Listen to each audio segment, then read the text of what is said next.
Ah, tí Ìyábọ̀ èèpà ẹ kù dúùsì fún yín.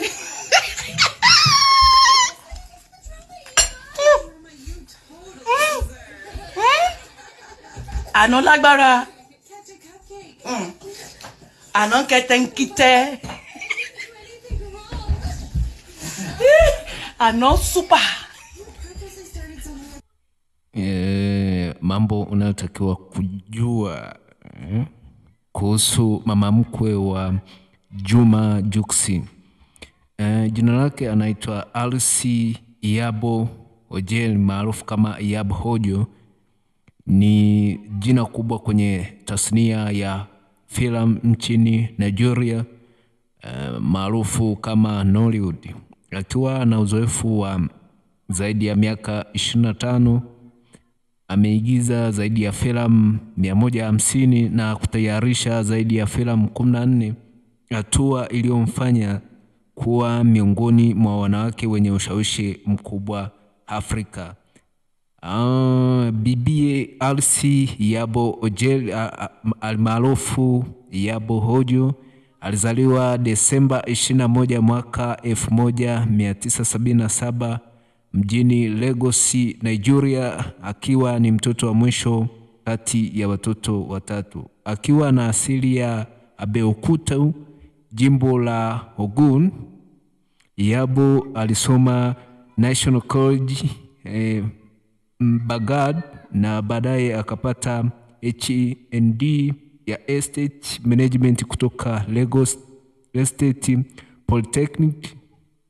Mapenzi yake ya sanaa yalianza shuleni kupitia vikundi vya tamthilia, na mwaka 1998 akaanza rasmi sanaa kupitia Actors Guild of Nigeria. Mwaka 2004 alianza kutengeneza filamu zake mwenyewe kama Bolutife, Esani na Okunkun Birbir, ambazo zinahamasisha mabadiliko ya kijamii.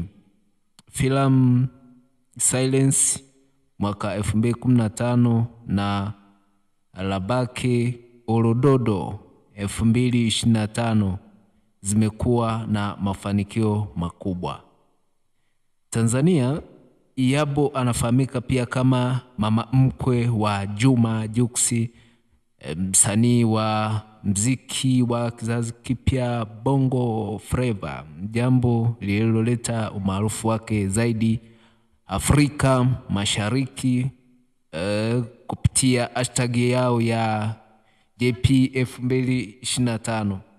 Mbali na burudani, Iyabo anasifika kwa kusimamia haki za watoto, kupigania ukatili wa kijinsia na kuikosoa serikali kuhusu kodi ya mamilioni ya naira.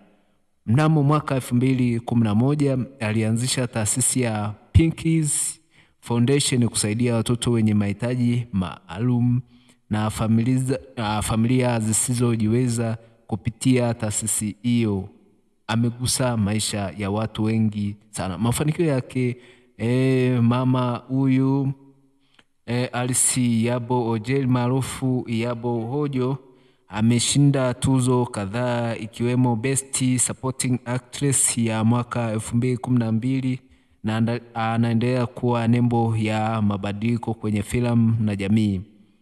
Bibi Iyabo Ojo ni mfano wa mwanamke mwenye uthubutu, mwenye vipaji vingi na moyo wa kusaidia watu wengine.